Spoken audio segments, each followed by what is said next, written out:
people now who don't understand how dyspraxia is hard to explain to people. Yeah. So how does it impact on you? Well, it's really just how I move around. Like I find it really hard to just like picking things up and spilling things, tripping over, just it makes you extra clumsy basically. And yeah, it's really hard to do normal tasks sometimes. Like the simplest of things, like pouring a glass of water. Like it just makes it so much harder. Like I'm spilling it and dropping things.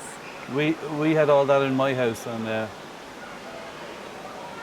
I used to put pressure on my daughter. I'm going to hand you this, and you pass it over to me and don't spill it. Yeah. And I'd create a tension, and she'd spill it. Yeah. And it'd make it worse, because I didn't understand. Because you get extra aware of it then. Yeah, and my lack of understanding added to the tension of it. And also, did you fall over a lot? Or? Yeah, all the time.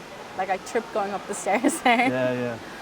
But that happens so often, and people think it's clumsy, but it can isolate you as a young person, can't it? Yeah, definitely. So like I had to stop doing things like different sports and dancing just because like it gets so bad.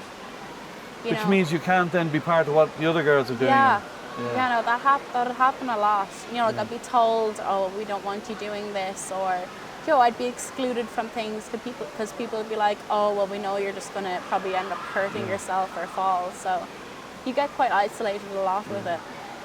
And you're also slowing down if there's a dance class or something. Yeah. The teacher might find it easier if you're not in the class. Yeah, because it'd be longer or harder for me to process things and like get like a dance move down or anything like that really.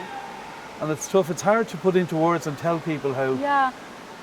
It's a lonely kind of experience, isn't it? Yeah, it can be lonely. It's just, I think when you're made aware that you have it by other people, then it can be, isolating.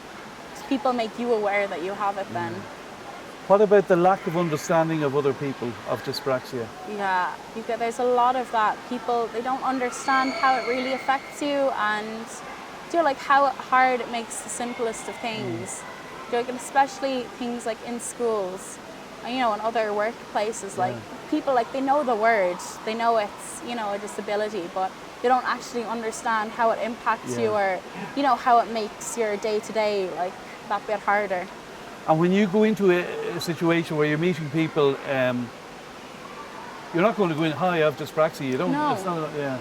Like it's not like you're going to go in and be like, oh, I've got this, and this wrong with me. Like you shouldn't. They won't want to know that. Yeah, you shouldn't have to explain yourself and say, oh well, I've got this, so I'm not going to, be as fast learning, or it should just be a given that you move at everyone's pace and take the time to help each person. Now, in sport, the water became your area. Tell us about that. Well, I just loved being in the sea. So I started diving when I was probably about, I think 15, 16. I did my first ever dive. And this is sub-aqua diving, I think from... Yeah, scuba diving.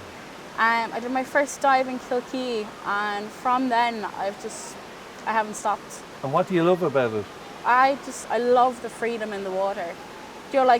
I'd be tripping over stuff when I'm on land, but then when you're in the water, like you just glide, you just float. Like it's calming. It's like a meditation for me. Yeah. I just get so relaxed when I go under the water. And you don't have the stresses of land. No, like everything. You're a mermaid at heart. Yeah, everything that happens up there stays up there. Yeah. When you go down, it's peaceful. You don't hear anything. You can only hear your breathing. So it's just really relaxing. And would you encourage other families then to try it out? Oh yeah, definitely. Especially with children with any sort of disabilities. It's such a great way to get out and, to overcome stuff like that.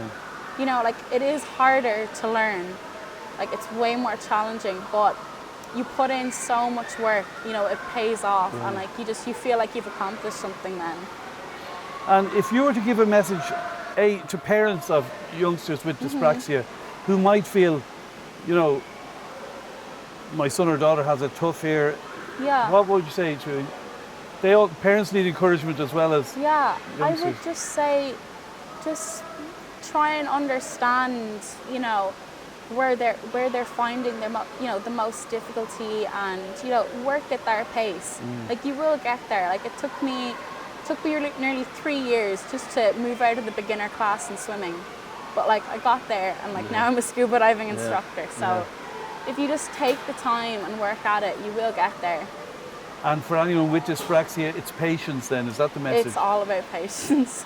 Even though you're frustrated, don't give up. Yeah, like you can get so frustrated with yourself sometimes because you can't get something, and you just get angry and upset then because you start to think you're stupid or you're not as good as everyone.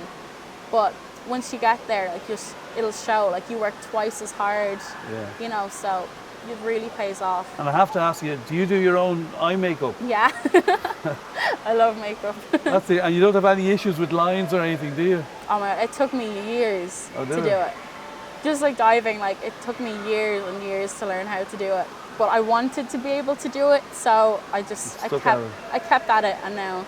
So in the early days, was it a bit messy? Oh my God, it was awful. It was so bad. Oh, good for you. Lovely to meet you. You too. Thank Good you. luck in the future. Thank you.